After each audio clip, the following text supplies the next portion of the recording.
Parts of the body in Igbo. Akụkụ ahụ.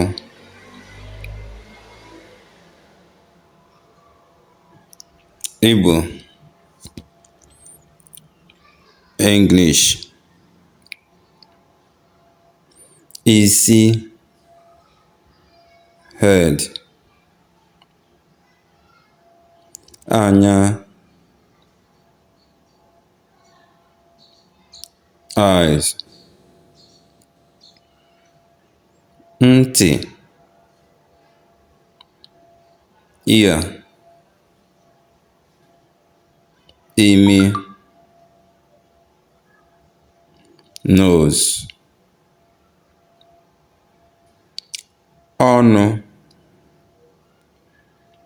Mouth. Egbugbere ọnụ.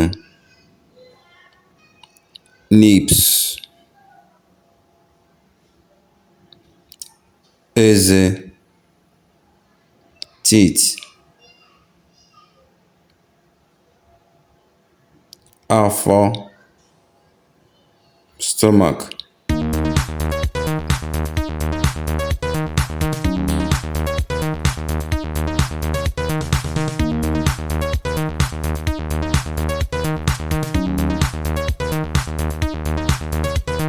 Obi. Chest or head. Aka. Hand. Mkpịsị aka. Finger. Ụkwụ. Leg. Ikpere. Knee. Mkpịsị ụkwụ. Toe. Azụ. Back. Ubu. Shoulder.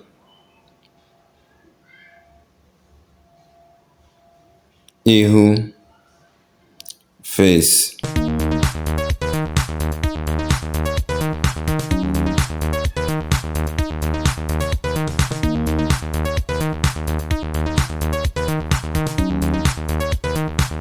Ike. Buttocks. Ọkpụkpụ. Bone. Ntutu. Hair. Sentences with parts of the body in Igbo. Isi na-awa m. I am having headache.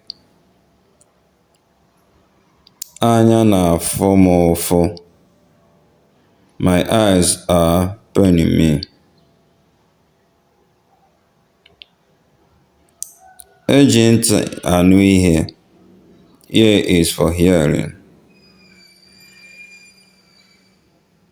Aka gị dị ọcha. Your hands are clean.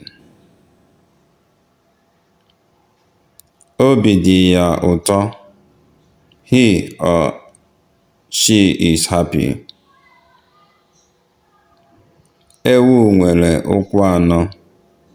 Goat has 4 legs.